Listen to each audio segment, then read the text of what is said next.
So Jonathan, we've come to the Devon, Cornwall, Dorset area here today, Yeah. just in between the three counties. Yeah, so we're right on the Cornish border really, here from Devon and Cornwall. Very good.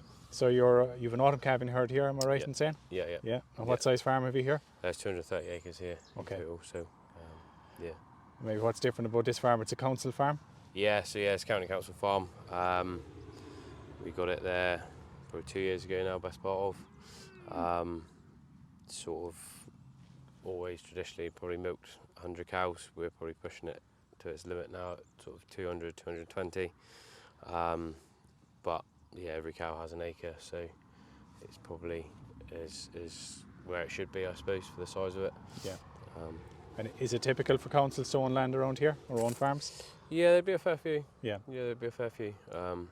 Scattered around, not very many right next to each other, but yeah, there is a strong amount of them in the area. Okay. And typically what length of a lease or period would you get to So operate you the can farm? have basically 7 + 7, or you can get up to a 20-year on Right. top of that. So Okay. yeah, depending on the size and the amount you put into it, basically. Yeah. So you were explaining to me earlier you've chosen an autumn calving system here. Yeah. Maybe due to rainfall and stuff like that. How high is the rainfall here?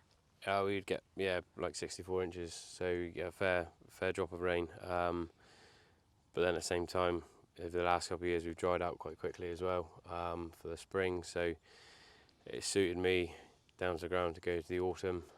It falls in better for everything that we do, and I can just see a bit more of a potential in the longevity of the autumn herd, I suppose, than the spring is for us, really. Right.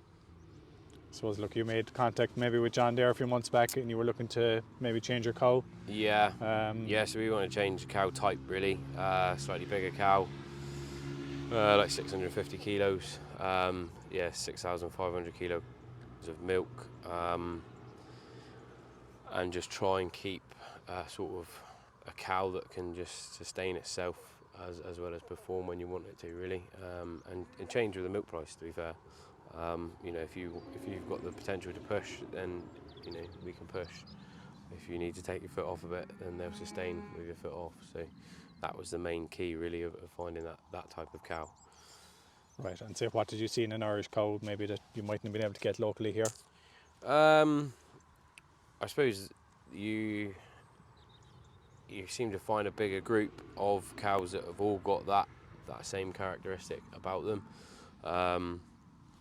Bred into the sort of the genetics of them was that milk and the quality and sustaining their own weight at the same time without having to throw kilos and kilos of meal to get you somewhere or to get you back in calves. So that's what really sort of drew us in that direction, really. Right. So we're near early October now. Say you're still at grass full time, are you? Yeah, night still at grass night and day. Okay. A little bit of buffer feed on the rail. For a couple of hours after milking. Probably, we'll carry that on now, up it, by a couple 100 kilos a week, I would have thought. That's just to aid the grass quality. The grass is there, it's just the quality isn't in it. So until we can't, we will. Right. So breeding wise then, say when these come bulling there in the next couple of months, how will you cross them to? So a lot of them, probably 15-20% will go back to Frisian, and then the rest will go back into either Angus or Herefords. So we'll just keep what we need to replace for a minute, and go from there, really. We'll see how that goes, and then the following year we'll probably try again for a bit more. But we want to try and keep it along the Irish Frisian line as we can. Keep that size and the performance behind it, and fertility at the same time. So. Right. You were quite informed about Irish cattle to start with, weren't you? The EBI and things. So. Yeah. Yeah, I mean, like, performance was the number one thing that we were looking for. Yeah. And going forward for us, you need a firm sort of foundation. If you've got performance there ready to go, then you're pretty much set for any sort of situation you may come across. So you're pleased with the whole process of very much so. Yeah, picking they arrived here very easily. No stress, no issues. yeah, touch wood, we've had no problems at all. They've settled in milk, you know, very, very well. I'm sure the weather probably, they think they're at home, so it's fine. Yeah. And you had a good selection to pick from in Ireland. Yeah, You went to yeah, 2 or 3 different herds. Yeah, we done a fair tour, to be fair. So, you know, and to be fair, we never seen a bad cow, you know, out of all of it. So, it was good to go there and see them. Like I say, see them in their working colours. They were all dry. They were all happy for us to mooch around the field. You know, you could just see them. You know, they were content. They were sustaining themselves. You know, they were ready to sort of, you know, push for the season, if you know what I mean. And you're obviously happy with the process and the records that provided Yoni's Yeah, security on very health good. status and things? Yeah, health status wise, you know, we had a few very clear rules to start with. You know, once that was touched on, there was, you know, it was fairly simple from then on, really. Yeah, so I can't complain at that, to be fair. So, Ideal. yeah, Thank you. very good. Thank you. Can I ask on the performance currently, how many litres per day? So per day, so per day we're averaging 29 kilos across the board of what's calved fresh. Last fats and proteins is 5.05 and 3.78. Okay. So yeah, very high on that. You know, for the time being. So yeah. And say milk price approximately per litre? about 36 pence. Okay. Yeah. So there's a big tradition of cows in this area, but we've passed on the way here, Ambrosia, the milk or the factory there for making the milk products or whatever. So it's a Yeah, I mean, 90% of people in this area will be dairy. Yeah, always was in the area. Yeah. It's a very dairy area. So yeah. Okay. So you're not a calving herd, but I suppose grazing infrastructure obviously plays a big part. Access to paddocks, which you might look there at a minimum, but yeah. So basically every field will come off a track some way or another, right the way down. The full 220 acres, 230 acres of grazing has all got a track connected to it. were those tracks there before you came? They were a percentage of tracks when we came, but they were only stone. Yeah. So we spent the last 2 years basically fully astroturfed it all, and changed the drinking infrastructure and made it so every field was basically reachable by the cows, no matter what the weather, to a certain degree. It allowed us to get cows out early and keep cows out slightly later, even if we had to spread the feet and sort of mob graze it. We can still do that off that one track. Yeah. And again, we can still have somebody milking and moving cows and somebody moving dry cows, for example.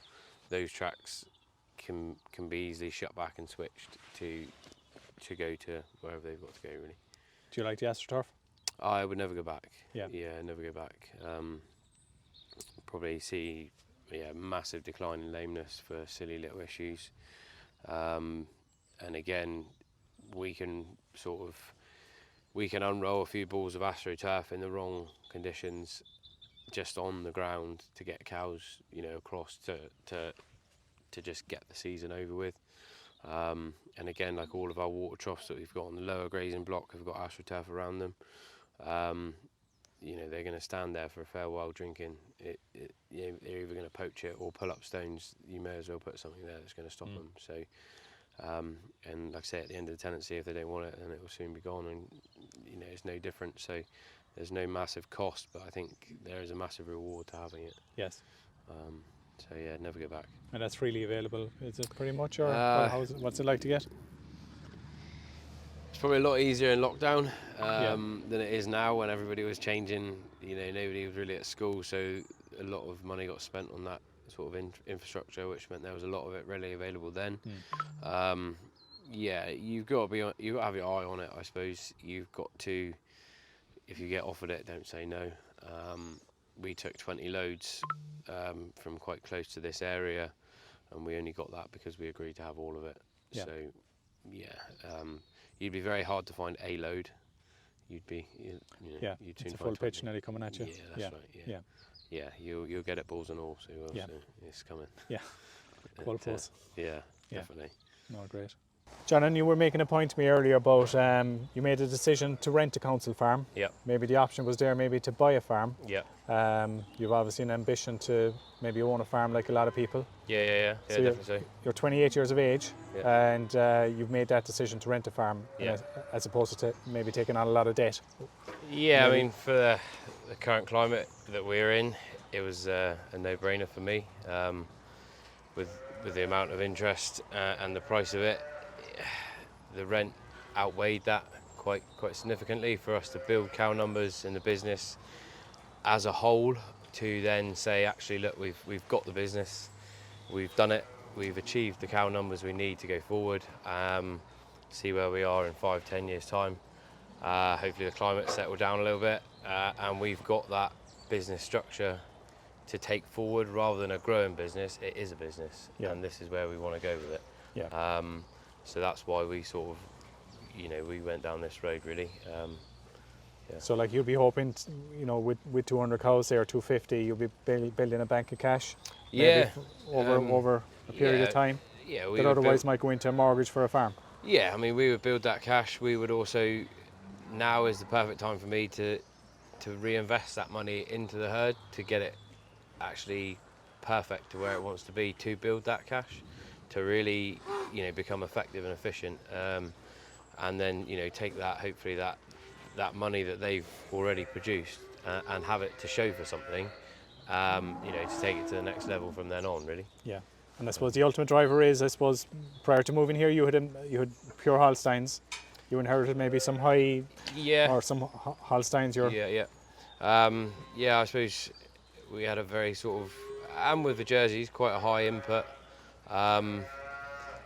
hungrier type of animals that maybe didn't perform as well as you thought at the end of the day.